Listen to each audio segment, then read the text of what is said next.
Just a heads up, the following episode went out prior to us fixing some technical glitches, so you may notice me go in and out throughout this episode. We are hoping that we have officially fixed this for all episodes moving forward. Enjoy. Hey, you beautiful being. It is Nina here, and you are officially listening to Empowered Human, wherever you get your podcasts. This podcast is definitely for people who are trying to show up and vibrantly exist as all that they are, not just the parts that make other people comfortable. So if you are about vibrantly existing and, celebrating your humanity, this podcast is for you. So let me tell you here, there is a big thing that we think in the empowered human community, and it is this: obligation is not liberation. And so if you are trying to liberate your most vibrant human self as you listen in and join the empowered human community, obligation is something you really want to start looking into. And so right now, I'm going to tell you, you are not obligated to listen to this episode. You're not. But if you consent to listening in and you choose to listen in, then here's what you are going to get from today. Today's special guest is Francisca Hernandez. She's in Houston, Texas. Hey, you all, it's where I'm at. And what you are going to lean into is not only the experience leading up to Francisca nearly bleeding to death in 2017, but you are also going to hear why that happened. And you're going to explore how she then moved forward to courageously exist, to heal herself. That's a really big part of this one, right? And learn how to reintegrate that narrative so she could really belong to herself. In this episode, we are really going to be leaning harming ourselves and harming others, and how we can shift that to really move forward, right? As our most. If that sounds like is your jam, then you're going to want to listen and grab a journal or a really good friend to dialogue with about what comes up for you in this episode, because for now I am curious, y'all. Are you ready to play?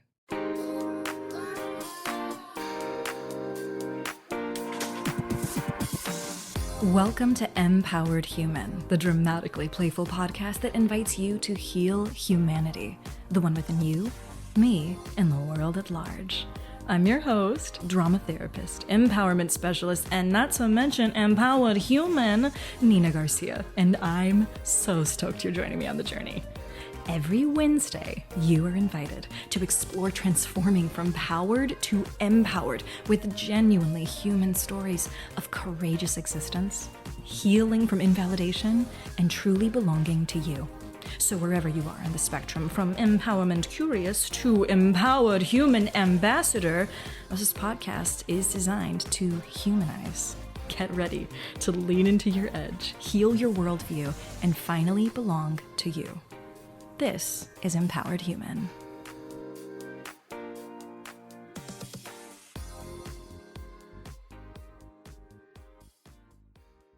Let's take a breath.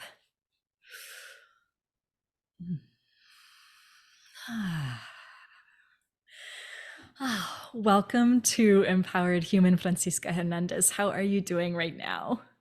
I'm doing wonderful. Thank you for having me on, Nina. This is great to be able to talk to you, especially with this empowered human take that you have going now. I really love it, and I'm happy to jump into talking about that. Thank you so much. Yes, you are one of the first episodes, right, on the empowered human, transition that we've made.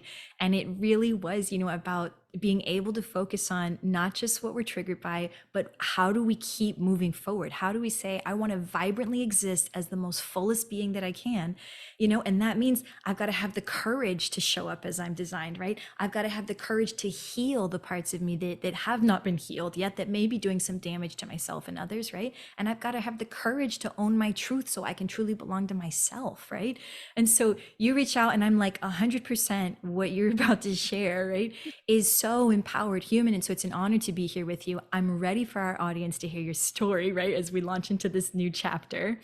And I want to go ahead and start with our first question, which is, I want to know, if we were to invite you to locate yourself on your own individual culture island, right? What would be some of the thoughts or feelings or behaviors, identities, roles, right? Whatever feels like it's present for you on your individual culture island, what would you share with us?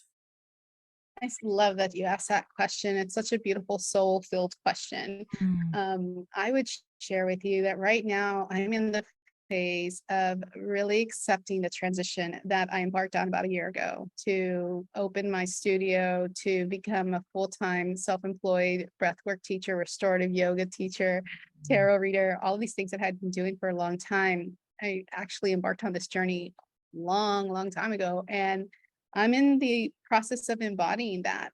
mm, I opened my studio March of 2022. I went full-time self-employed congrats. August 1st of last year.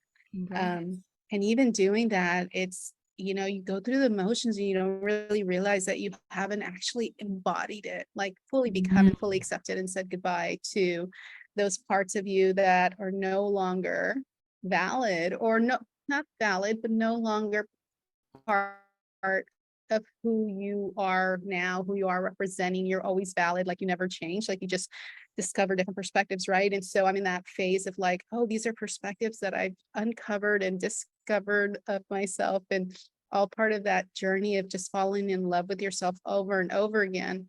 And sometimes we just have these blankets of protection on top of us. And I didn't realize that I had that until recently. And I'm like, wait a minute, I don't need to carry this officer manager blanket anymore.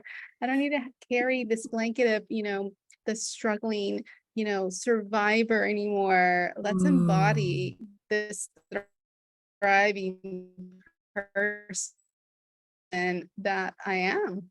Yes, I love the image that you just offered us, Francisca. And when I think about the blanket of surviving, and you said the weight, I don't need to carry the weight of the survivor's blanket. So many of us are carrying the weight of the survivor's blanket. I had a human being who spoke with me once and they said, well, Nina, if I let it go, right? And they had a different metaphor for it, but they were like, if I let the weight of that go, then I won't be able to survive anymore. Like something will happen to me. And I was like, well, listen, the thing is, your body will actually never forget what you went through, but that it doesn't have to be the forefront in your hands, what you're focusing on, carrying with you to everything you go. We can empower you to let that go so you can choose when you pick it up and when you hold on to it, versus if you really say, you know what, I want this to be integrated into my story. I want this to be a part of my history, but not so much a part of my lived experience of the present. Like I'm ready to grow beyond it. So you have been through this Yeah. journey. You have worked through these different pieces, right? The identities that are on your eye, the different roles that show up for how you exist in this world, to move from surviving to thriving, right? Yeah. Yeah. And I so back in 2017, I almost bled to death. And if you would have known me back then, I was a completely different mindset. I didn't Mhm. understand what the purpose of anything was. I didn't know why we were here. I didn't know why I was here. I didn't feel like I had a purpose, or anything had a purpose for that matter. But in the back of my mind, in the back of my heart, I always knew that love existed, because I loved the people that I loved, and I loved the time that I got to spend with them. Even though the time that I got to spend with them, I was pretty much gone. I was doing all kinds of things that I don't do these days. Like I was drinking and doing all the stuff that, not caring about myself, numbing myself. Mhm. And throughout that journey, throughout the non-caring, I ended up realizing that the truth is that if I didn't take care of myself, especially with almost dying, and getting pumped with 6 pints of blood, even after that, I was still drinking. I still wasn't grateful to be alive. And it Oh wasn't my until after I gosh. had surgery that I had time to sit and be and feel and think. And so here I am carrying this weight. Then I went and I learned breath work. And then last year, my mom died. And right before she died, I announced to my boss of 14 years that I was quitting. And it was like to the next day, the next day I found that she was sick. I took care of her for 2 weeks. She died. And in between all of Goodness. this, here I am opening up a studio. Here I am, like, Going, quitting a job going, that going. I've done for 14 years. And I didn't Mhm. realize that I'd been holding on to that. Mm, And yeah, mhm. this is the realization that I just came to just recently, actually, over the last few weeks. I'm like, wait, I'm still carrying this blanket. I'm still holding on to this blanket of survival. Grief is a long process. E- Time gives you space, but it doesn't give you, like it never goes away, is what I'm trying to say. Grief. And knowing that you have the space to grow around it, knowing that you have the space to really listen to what's going on. And here I am teaching people to do breath work and to breathe through their emotions and to rest in restorative yoga and to find clarity in tarot. And here I am teaching all these lessons, and I'm not doing it myself. And I realized that, Ooh, and I was like, "Oh, you gotta do the work. You gotta do the work, Francisca. you You gotta gotta do let the work. go." Yeah, gotta do the work. And Oh my so, gosh. yeah, Can of I ask a quick, I mean, that is, I course. think, one of the best encapsulations I've ever heard of, like, here's my life in a nutshell. In 2017, right? Here's how I was feeling. And then you went into, right, we weren't living the life you wanted to live, right? You even bled out, you were still drinking, right? Then we ended up switching. There was so many of these big pieces. Can I go back and dig a little deeper into some of the layers here? Yes, When you 100%. shared that was 2017 the year? Did I get that right? Yep. Okay. Mhm. 2017, and you said, you didn't really feel like things had a purpose, like you had a purpose. Did something happen in 2017 that made you feel that way, or had life up to that point just sort of led to this culmination in 2017? What didn't happen? I mean, there was so many Mm, things, and I could argue for my limitations, which is what I was doing at the time. I was mhm. arguing for my limitations. I was saying, I had two abusive relationships that I had a hard time Mm, getting out of, long-term abusive relationships. I went to go see a therapist, and this therapist crossed the boundaries and actually got jailed for it, not because of me, but because he did it with other, yes. And got so, it. and then my dog died, and then I had a roommate who I found out was involved in some really heinous things. And, then my dog died. And, my dog dying, I feel like, was a catalyst to push me a little bit deeper into doing drugs and into drinking, because I was already drinking. I was already a recreational um coke user. Okay. I'd been a pothead since I was 12 years old. So, and my dad died Okay. when I was 11, so it was just a lot of stuff, Okay. right? And I feel like it was a lifetime of stuff, and I was just Yeah. arguing for my limitations. I feel like it got really bad in 2015, and that's when, like, my dog died. Her name was Isabel, and, just kind of catapulted me into, like, a little bit of this further numbing, Oh, because I feel like absolutely. numbing was the thing that I always went to, right? And It- so I was sick. I had been sick for a while. Like, I was having a hard time breathing. I was yeah. having a hard time feeling anything. Like, Yep. I could hear my heartbeat in my ear. I was sick. I knew I was sick. I thought it was because of all the drugs that I had done, but I was literally bleeding to death. Like, I had to have a hysterectomy and get my uterus removed because I was bleeding to death.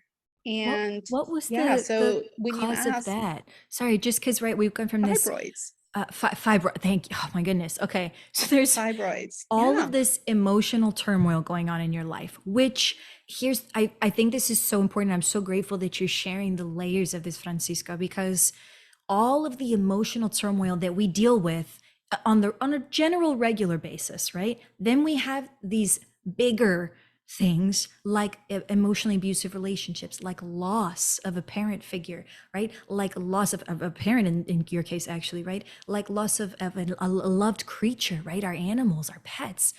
And if it just keeps building up and we don't get the skills to learn how to process through it and cope with it effectively, right? To adaptively cope with it, what we end up having are lots of ways to maladaptively cope with it, and they just keep building on each other.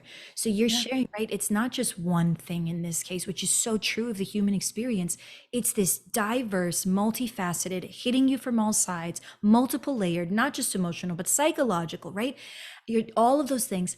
And then we have your physical body that starts to say, oh, we're going to throw something else into the mix here for Mhm. you, right? We're going to throw this Mhm. in. And so it's like, we don't even pay attention to physically what's happening. Oh, I'll get there eventually. I'll get there eventually.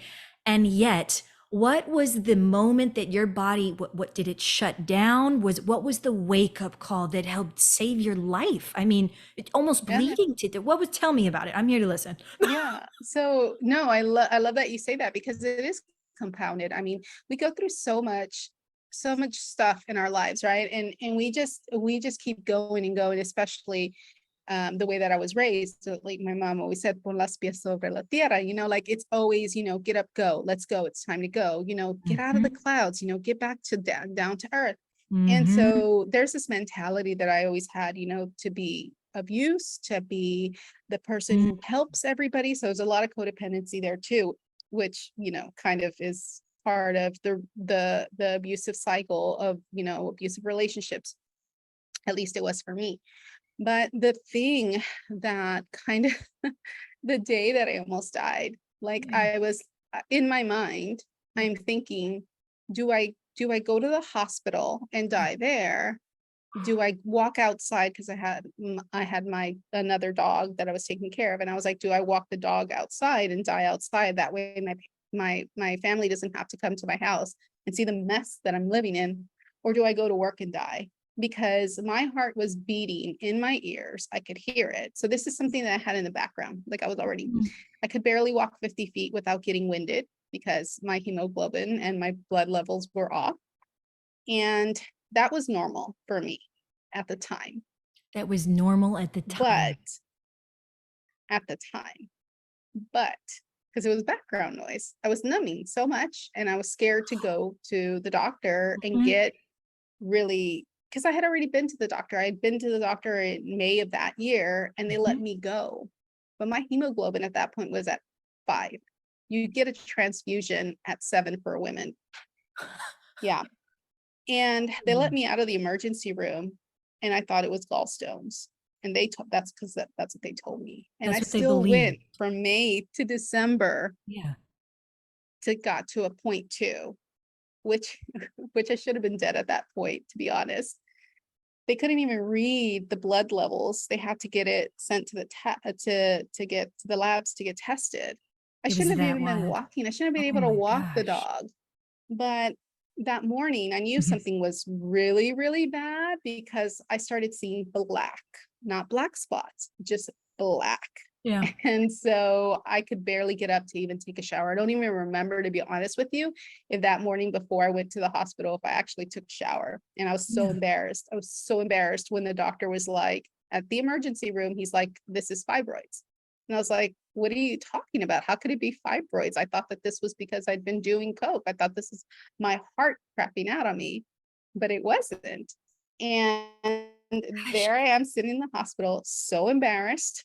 Yeah. I mean, even as you say that, Francisca, I think about like I'm going to say the character of you, but I don't mean that in the way of it's not real. I mean who you were at that time, right? That part of you, right? How you were expressing yourself. What I just heard was even she was like, oh, I thought it was the cocaine. I thought it was the other things I were doing that were slowly taking me out of the world, but surely. And I was okay with that. I thought that's what it was to some degree. But not, Yeah. oh, but this, and still she was worried about the way that things looked. Oh my God, did I take a shower yesterday? Yeah. The amount of Yeah. story that we tell ourselves we should be worried about instead of in your lived reality, your body was struggling to keep you alive. Oh my gosh. Exactly, exactly.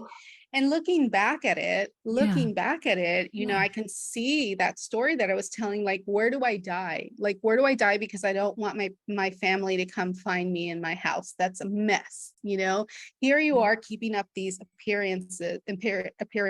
Here you are, showing the world who you are, who you aren't, and you're lying. You're lying to yourself, you're Mm. lying to everybody. You're numbing so bad that you don't even know that that's what you're doing. Because I was highly functional. Like Yep. I had a job. I had a job for 14 years. I was responsible for other people as an office manager. I Yes. was responsible for keeping an office running smoothly. And Yes. and I did it. And I did it. And so this high, and there's so many people that are out there. And so Doing the same going thing. Yep. yeah, I'm doing the same thing. Yep. And here I am years later doing it in a different way. We all have our Mhm. things, right? We all have our things that Mm. sometimes we revisit, sometimes we go back and we're like, Mhm. "Oh, I'm doing that thing again." But here Mhm. it is in a different way. It's Here it is in a expressing different itself perspective. differently. Yep, it's Yeah. expressing Yep. itself differently. Mhm. Audience, I hope y'all are taking notes on this and applying it to your own stuff. Oh my gosh. Okay. So you get to this doctor, the doctor tells you what this actually is.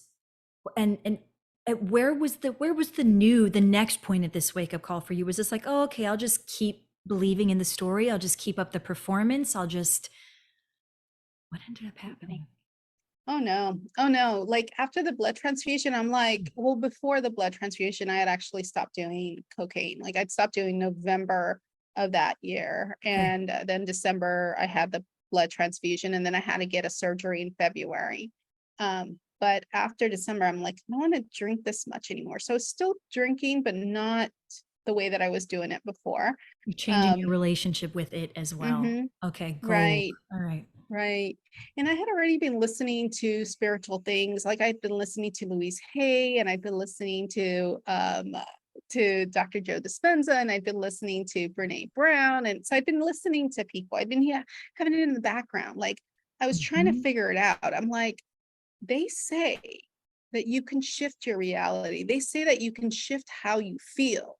And Mhm. here I am trying to do it. I was actually meditating in 2015. So I'd started meditating after my dog died, mind you, Yeah. but I was meditating to stop, to get down from being high. I was meditating to get myself into a different place. So Okay. you can be, so after my surgery, I had a lot of time to sit, feel, and be, and mostly just feel. Yes. Is I've been numbing so much and things. I was looking into coaching. I was looking into lots of stuff, but I wasn't ready yet. But it wasn't until I started, I I had to stay home for 4 weeks because I couldn't move after the hysterectomy. Like you can't get up. Yeah. Like you weren't even. I wasn't even supposed to go back to work for 6 weeks, and I was like, no, I need to go back in 4. Um. So So we still yeah. have that So narrative running, right? That conditioned narrative of still go, had go, it. go, do, do, do. This is what makes you like solid as a person. If you don't do it, then shame on you, right? Like that narrative, that shaming narrative, really, to keep you in line. Yeah. Ooh. Okay. So 4 weeks you tell Mm-hmm. yourself they recommend 6, but 100%. you're gonna do it in 4. Okay. Yeah. And so there I am, like my family showing up for me, my friends showing up for me, helping me with the dog, helping me with all of the things that I had to do. Because at that point, I was taking care of my niece's dog. She was in the Air Force, and I was taking care of her dog.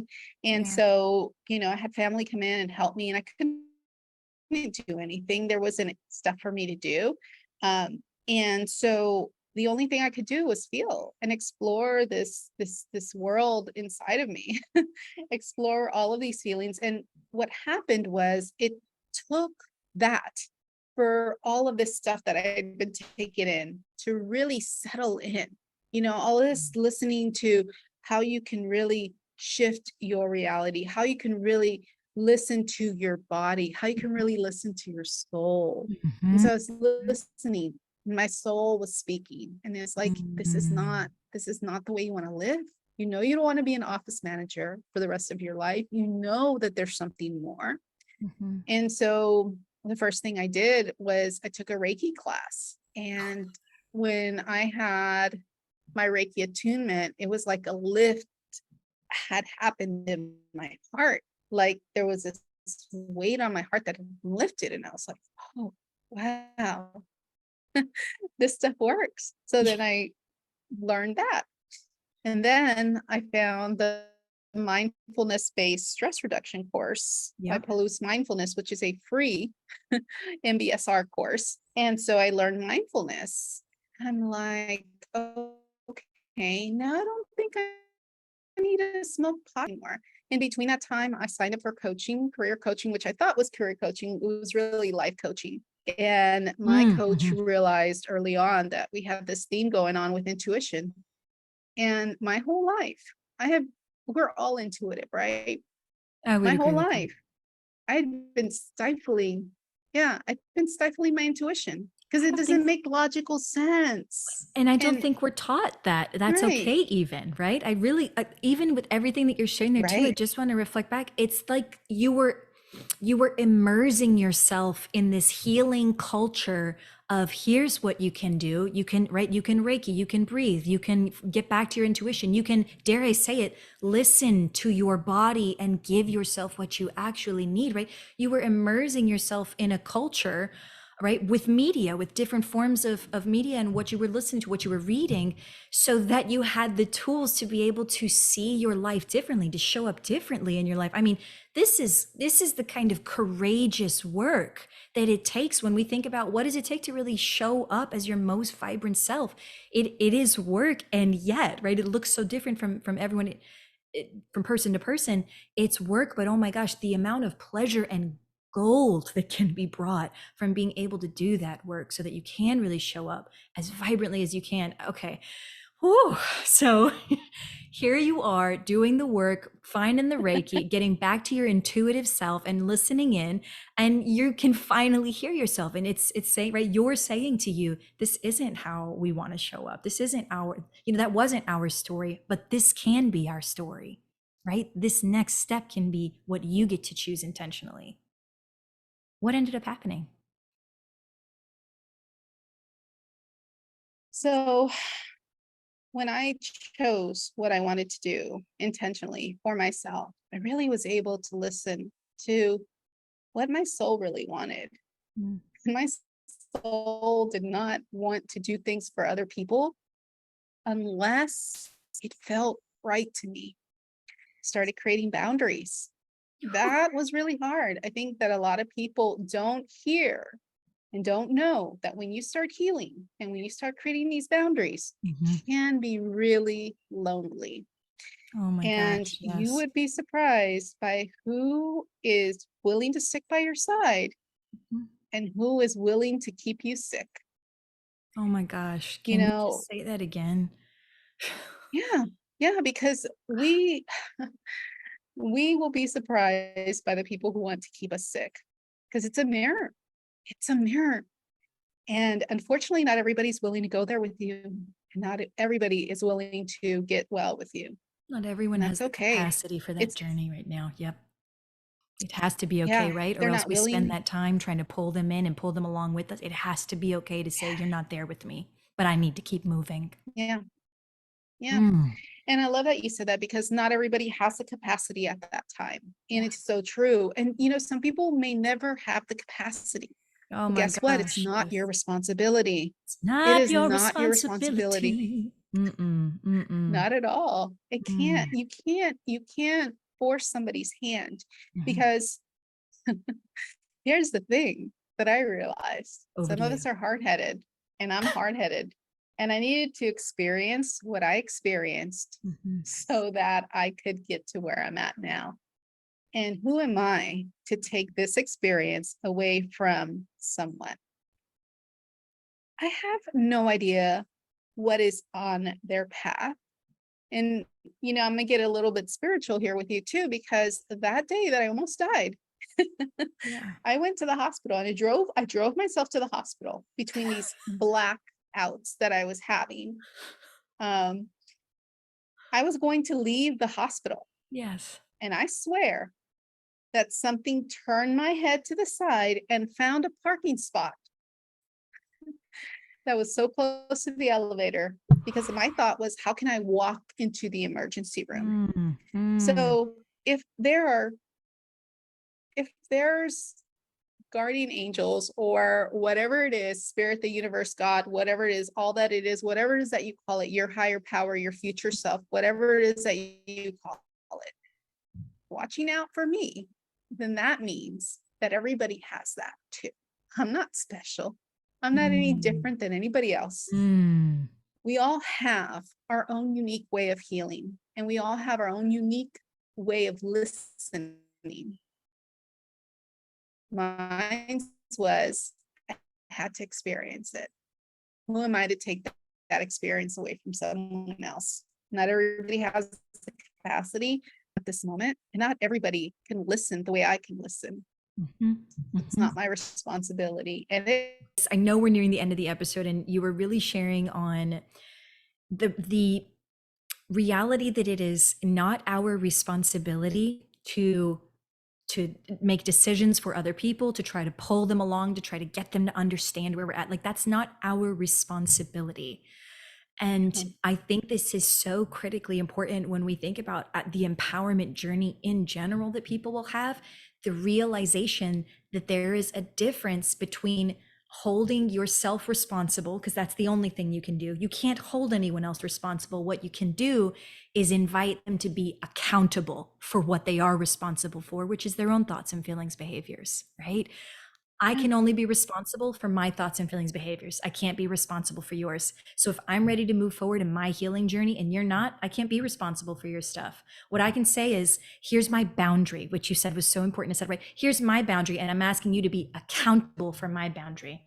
But you have to decide if you're going to do that. I can't be responsible for your stuff. I can only say, this is my boundary and I'm going to hold it, right? And how important it is for people to recognize that. I would even say a part of that, like you said, codependency earlier, right? And a part of that, like, I've got to constantly pull everyone along. I would say that's a bit of that savior role, right? That I think is even maybe yeah, steeped in, we won't get into supremacy things and things of this nature, but like that, I've got to save. You don't got to save. If you could just take care of no, yourself, that may ripple out and help somebody else as a witness to your experience, right? But we can't be responsible for those other people. So that's what you were sharing. And I'm going to stop talking. I want to roll it over to you. Is there anything else you want to share before we move into the takeaways of this episode? yeah. I would say listen to what your body has to say to you. Listen to what your heart has to say to you. There's Mm, so many ways to do it. There's so many ways to do it. There isn't just one way. mhm. Yeah, I teach breath work. Of course, I want people to do breath work, but guess what? It's not for everybody. Not everybody can Oh, go you mean there, there's especially with multiple ways to heal? so many. You are a unique being. We all have our own unique way of healing. After doing hundreds of breath work and Reiki and Yes. restorative yoga and chakra balancing workshops, I found that there isn't a cookie cutter way to heal. You are the only person who is going to be the authority on how you can heal. By healing yourself, you Mm, may just heal some relationships. I healed my relationship with my mom a couple of years before she died, and I'm so fucking grateful for that because I was there with her for her last breaths and I was able to be present. Like I stayed there. Like I wanted to leave and my body wanted to disassociate, my mind wanted to disassociate, but it's like, no, stay here, be with her in her last you breaths. showed You up. never know what your healing You showed is up. going to do for you.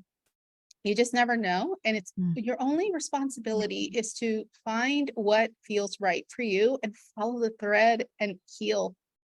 Just heal. By healing yourself, you just never know how it folds over to other people and how other people can view that and how they can take strength from what you're doing. It's not your job to give people strength. It's their job to take their own strength, figure their stuff out. Yeah. Oh, thank you so much for just sharing this little bit again at the end, because I already know we could do a whole nother episode on the healing of our relationships with our parents, in particular our mothers often, right? And this line that you shared, right, that healing is not cookie cutter. I get that I'm a therapist. A lot of people expect that I'm going to say, go to therapy, go to healing is an individualized path. It's an individualized. Some people it must be breath work. For other people, it must be Reiki. For other people, it must be right. And for some people, it's a little bit of all of these things, right? For Yeah. most of us, it's a collective, right, of different experiences that allow us to, I'm because I have used it and I love this in the healing community in general, following the thread. Show up Mm, for yourself and follow that thread right on through. Francisca, thank yeah. you so much for sharing. Of course, before we part ways, two more things. Here's the first one, our takeaways, right? We've been together for the better part of the last half an hour, right? And I really want us both to be able to share, is there that we are taking, as we set out to transform, right, hard conversations into teachable moments around human identity? Is there something in particular that you would say, you know what, Nina, this is really what I would want to highlight and take with me, out the door, so to speak, and put this on into my life? Is there something that you would want to share, or should I go first? want to say that listening to your Mhm. heart is going to be the most important thing that you can do for yourself. And if you don't know how to listen to your heart, just place a hand over your heart. Just sit there and be and let it happen and see what comes up for you. It may not come up right away, but it'll come up. It'll come up. And sometimes it comes up while we're talking, like it did for me right now. Like earlier when we're talking, I was like, wait, I realized that I'd been doing that. I realized that I'd been, kind of putting that blanket back on. It's safe to take off the blanket. Yeah. It's safe to take off the blanket of the wounded, traumatic healer. It's safe to take that off. And it's safe to bring Yeah. some more good stuff into your life. Thank you so much for sharing that. And if that you're taking, right, this is a great time for y'all to also think about what is it that you're taking. I'm going to share as well. There's so much goodness in this episode. Oh, I'm just, body is already like sitting and digesting different pieces that we've had with this. One of the pieces that I would reflect on, really wanting to take with me, is probably this bit on actually a little bit of what you just shared of putting, when we put the blanket back on, we're holding the blanket, right? When we don't even realize that we've picked it up, which is in my language and in my words, what I would say when I am holding myself back from approaching what is scary. And when I think about what does that mean and what do I need, it means, Dina, you're not practicing courageously addressing this to move forward, right? Courage is really just the ability to approach something that's scary. It's saying, I know this is scary and I'm still going to approach it as opposed to avoid it, right? I'm not going to hide from it. I'm not going to avoid it. And so that's what's really sticking with me, is in those moments when I am like, my healing journey is hard and I don't want to do it anymore and I just want to pull this up, and it's like, oh, wait a minute, what we really need to say is maybe stop working on the healing part, let's start working on the courage part of just saying, I'm gonna just approach this, that's it. Or I'm just gonna be willing to see it, I'm not gonna hide from it, right? I'm just gonna have the courage to be with it. Sometimes that's enough until we're ready to move forward. That's what I think I'm gonna take with me. I love Thank that you said you that because so much. the effort is what leads to the results. It's like we're taking these moments, and as long as you're willing to do it, as long as you're willing to show up. Yeah. That's the work, right? That willingness to show up.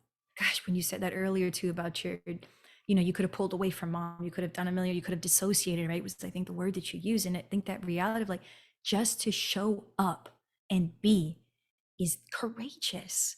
It takes courage to do that in the face of pain and in the face of loss and in the face of the unknown. It takes courage just to show up. You don't even have to do anything else. Sometimes enough. Oh, Mhm. Francisca, thank you. Thank you for your courage. Thank you for sharing about your healing journey and the pathways to healing, and for really just diving into how we can really own our story and really belong to ourselves again, right? Thank you so much. So welcome. I'm so honored. Where can the audience find you? Give us some Yes. resources. So earlier I was talking about thriving. So the name of my business is called Breathe, Connect, Thrive. I am here in Houston, Texas, but I also do services online. So I do conscious connected breathing online, and also tarot online. And I also do chakra balancing signature program that I offer online and in person. But in person, you can see me. I'm on the Easton in Houston, Texas neighborhood I grew up in. I love this neighborhood. But yeah, you can find me by going to breatheconnectthrive.com. You can find me on Instagram at Breathe Connect Thrive. On YouTube, I have some free videos that you can watch there and do some breath work at home. But if you're not sure like what your healing style is, or how you can create a self-care routine that's best for you according to your unique personality, I do have a quiz. And so just go to the website and click on the quiz link. I love a good quiz. Thank you so much for those resources. Of course, they are going to be in the show notes for everyone to, right, be able to quickly go there and get access to this. Breathe, connect, thrive. I love it. Thank you so much for your time, Francisca. It has been lovely to have you on. Thank you. Thank you.